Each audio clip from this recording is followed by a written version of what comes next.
ஓம் சாந்தி.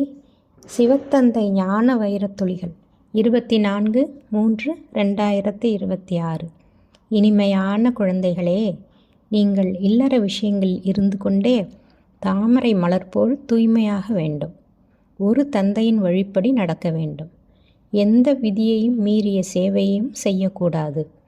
தேக அபிமானத்தில் இருக்கும் குழந்தைகளை மாயை மிகவும் பலமாக குத்துவிடுகிறது. பிறகு பெயர் ரூபத்தில் சிக்கிக்கொள்கின்றனர். தேக அபிமானத்தை விலக்குவது மிகவும் உயர்ந்த லட்சியமாகும். பாபா சொல்கிறார், குழந்தைகளே, ஆத்ம அபிமானி ஆகுங்கள்.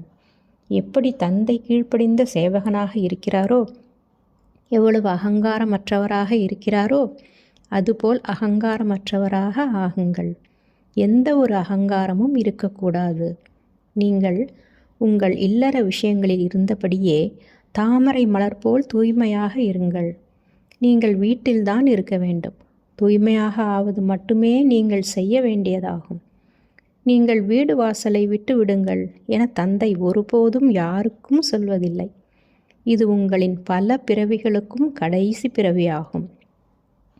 மனிதர்களாயிருக்கும் அனைவரையும் தூய்மையாக்க நான் வந்துள்ளேன். தூய்மையற்றோரை தூய்மையாக்குபவர் அனைவருக்கும் சத்கதி வழங்கும் வள்ளல் ஒரு தந்தைதான் ஆவார். அவரை தவிர வேறு யாரும் தூய்மையாக்க முடியாது. அரை கல்பமாக நாம் ஏணியில் இறங்கி வந்தோம். இப்போது எல்லைக்கப்பாற்பட்ட தந்தை சொல்லும் வழிப்படி நடக்க வேண்டும். தனது மனதின் வழி நடப்பதால் வீணாக்கி கொள்கின்றனர். கடைசியில் உங்களுக்கே உங்கள் நிலை பற்றிய காட்சி தெரியும். இங்கே நீங்கள் எந்த பாவமும் செய்யக்கூடாது. நீங்கள் புண்ணிய ஆத்மா ஆகிறீர்கள். ஸ்ரீமத் படி நடக்க வேண்டும். தன் வழிப்படி நடந்து பெயரை கெடுத்து விடும்போது நிறைய நஷ்டம் ஏற்படுகிறது. இப்போது தந்தை உங்களை உதவியாளராக ஆக்குகிறார். இல்லறத்தில் இருப்பவர்கள், சேவையில் இருப்பவர்கள் மிகவும் உயர்ந்த பதவியை அடைகின்றனர். நீங்கள் புண்ணிய ஆத்மா ஆகி அனைவருக்கும் சுகம் கொடுக்க வேண்டும். யாருடைய பெயர் உருவத்திலாவது மாட்டிக்கொண்டால் மிகவும் பாவம் ஏற்பட்டுவிடும். தேக அபிமானம் வரும்போதே மாயை நன்றாக பலத்த அடி கொடுத்து விடுகிறது.